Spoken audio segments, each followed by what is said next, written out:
Okay. మా దగ్గర skill to job అనే కాన్సెప్ట్ ఉంటుంది. అంటే ఆల్రెడీ ట్రైనింగ్ తీసుకున్న వాళ్ళకి అది ప్లేస్మెంట్ సర్వీస్ లాగా. అయితే ఫస్ట్ మా వాళ్ళు చెక్ చేస్తారు, అంటే మీరు సెట్ అవుతారా లేదా అని. చెక్ చేశాక వాళ్ళు మాట్లాడతారు. సో ఫస్ట్ ఒక ఇంటర్వ్యూ తీసుకుంటారు, నీకు ఎంతవరకు జాబ్ అవ్వచ్చు అనేది. సో దాన్ని వెయిట్ చేసుకుని ఒకవేళ మేము ప్లేస్ చేయగలమని కాన్ఫిడెన్స్ వస్తే then you will be joining our service.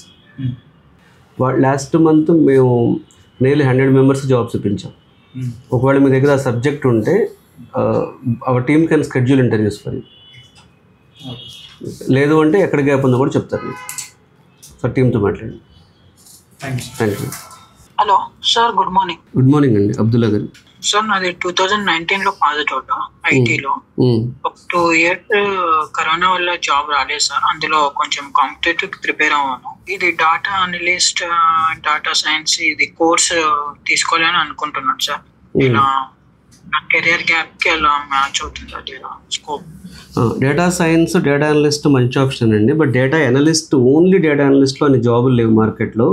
Go with data science. Data సైన్స్తో పాటు డేటా అనలిస్ట్ నేర్చుకోండి. Data analyst and data science generative agent AI అని కోర్సు ఒకటి తీసుకున్నాను సార్ యూడెమీలో. ఉడేమి ట్రైనింగ్ సరిపోదండి, మీరు లైవ్ ట్రైనింగ్ తీసుకోండి. ఇప్పుడు ఉడేమి ట్రైనింగ్ అనేది వర్కింగ్ ప్రొఫెషనల్స్కి. ఇప్పుడు ఇంతకుముందు మనం మాట్లాడాం చంద్రతో.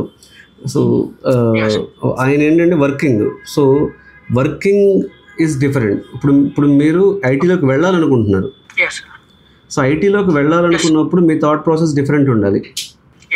సో ఒక రైట్ మెంటర్ ఉండాలి మీకు, అంటే ఒక రైట్ రియల్ టైం పర్సన్ ఉండాలి మీతో పాటు.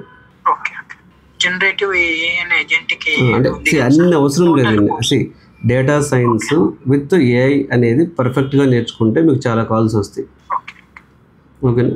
సో యాజ్ ఎ ఫ్రెషర్గా కూడా వెళ్ళొచ్చు సార్, లేదా మళ్ళీ ఫేక్ ఏమైనా పెట్టాలి? ఫ్రెషర్గా కొన్ని స్టార్టప్స్ తీసుకుంటాయండి, మిడ్ లెవెల్ కంపెనీస్. MNCస్కి వెళ్ళాలంటే మాత్రం కుదరదు. ఓకేనా? సో నా మెయిల్ ID ramna@quality.in. మా టీం నుంచి ప్రియాంక కాల్ చేస్తారు మీకు ఇవాళ. She will guide you.